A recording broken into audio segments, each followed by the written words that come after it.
آج بھی ہو جو ابراہیم کا امام پیدا، آگ کر سکتی ہے انداز گلستاں پیدا۔ دوستو، حضرت ابراہیم علیہ السلام کو بدبخت نمرود نے آگ میں کیوں ڈالا تھا، کیسے اللہ تعالیٰ کے حکم سے آگ ٹھنڈی ہو گئی اور آپ کتنے دن آگ میں رہے۔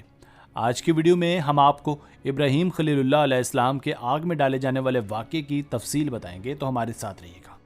نمرود شنار کا بادشاہ تھا جس کا قصہ بائبل میں بھی درج ہے۔ اس بادشاہ کا نام نمرود بن کنان بن سام بن نو تھا۔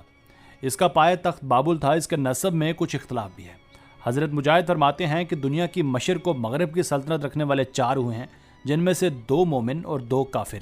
مسلمانوں میں سے حضرت سلیمان بن داؤد اور حضرت ذوالقرنین، اور کافروں میں نمرود اور بخت نصر۔ مفسرین کا بیان ہے کہ نمرود بن کنان بڑا جابر بادشاہ تھا۔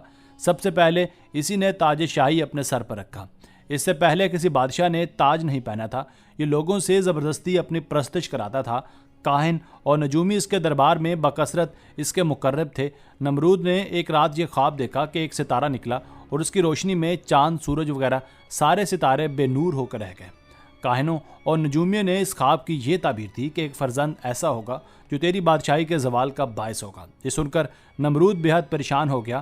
اس نے یہ حکم دے دیا کہ میرے شہر میں جو بچہ پیدا ہو وہ قتل کر دیا جائے اور مرد عورتوں سے جدا رہیں۔ چنانچہ ہزاروں بچے قتل کر دیے گئے، مگر تقدیرات الہی کو کون ٹال سکتا ہے۔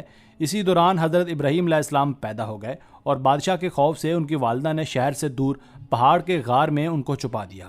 اسی غار میں چھپ کر ان کی والدہ روزانہ دودھ پلا دیا کرتی تھی۔ بعض مفسرین کا قول ہے کہ 7 برس کی عمر تک، اور بعضوں نے تحریر فرمایا ہے کہ 17 برس کی عمر تک آپ اسی غار میں پرورش پاتے رہے۔ جب حضرت ابراہیم علیہ السلام نمرود کو دین کی دعوت دینے گئے تو وہ اکڑ گیا کہ میں تو خدا ہوں۔ حضرت ابراہیم علیہ السلام نے فرمایا کہ خدا صرف واحد اللہ ہے جو زندوں کو موت دیتا ہے اور مرے ہوئے میں روح پھونک دیتا ہے۔ نمرود کہنے لگا یہ کام تو میں بھی کر سکتا ہوں۔ اس نے ایک مجرم کو بلایا جس کو پھانسی کی سزا ہونا تھی، اسے معاف کر دیا، جبکہ ایک بے قصور کو پکڑ کر قتل کر دیا، اور حضرت ابراہیم علیہ السلام سے کہنے لگا کہ دیکھ لیا کیسے میرا بھی زندگی اور موت پر اختیار ہے، اگرچہ یہ بہت ہی بیہودہ حرکت تھی۔ حضرت ابراہیم علیہ السلام نے فرمایا کہ میرا اللہ تو مشرق سے سورج نکالتا ہے، اگر تو اتنا طاقتور ہے تو سورج مغرب سے نکال کر دکھا۔ اس سوال پر وہ لاجواب ہو گیا اور بڑی محفل میں اس کی رسوائی ہوئی۔ دوستو، روایت ہے کہ جب نمرود نے اپنی ساری قوم کے روبرو حضرت ابراہیم علیہ السلام کو آگ میں پھینک دیا تو زمین و آسمان کی تمام مخلوقات چیخ مار مار کر بارگاہ خداوندی میں عرض کرنے لگیں کہ خداوند، تیرے خلیل آگ میں ڈالے جا رہے ہیں اور ان کے سوا زمین پر کوئی اور انسان تیری توحید کا علمبردار اور تیرا پرستار نہیں ہے، لہٰذا تو ہمیں اجازت دے کہ ہم ان کی امداد و نصرت کریں۔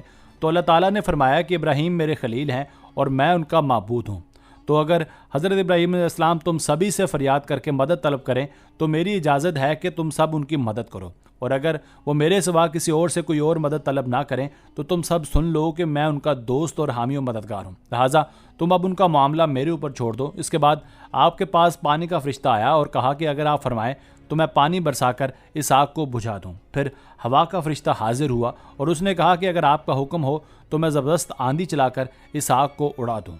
تو آپ نے ان دونوں فرشتوں سے فرمایا کہ مجھے تم لوگوں کی کوئی ضرورت نہیں ہے، مجھے میرا اللہ ہی کافی ہے اور وہی میرا بہترین کارساز ہے، وہی جب چاہے گا اور جس طرح اس کی مرضی ہوگی میری مدد فرمائے گا۔ ایک روایت میں یہ بھی آیا ہے کہ جب کافروں نے آپ کو آگ میں ڈالا تو اس وقت آپ نے یہ دعا پڑھی، اور جب آپ آگ کے شعلوں میں داخل ہو گئے تو حضرت جبریل علیہ السلام تشریف لائے اور کہا کہ اے خلیل اللہ، کیا آپ کی کوئی حاجت ہے؟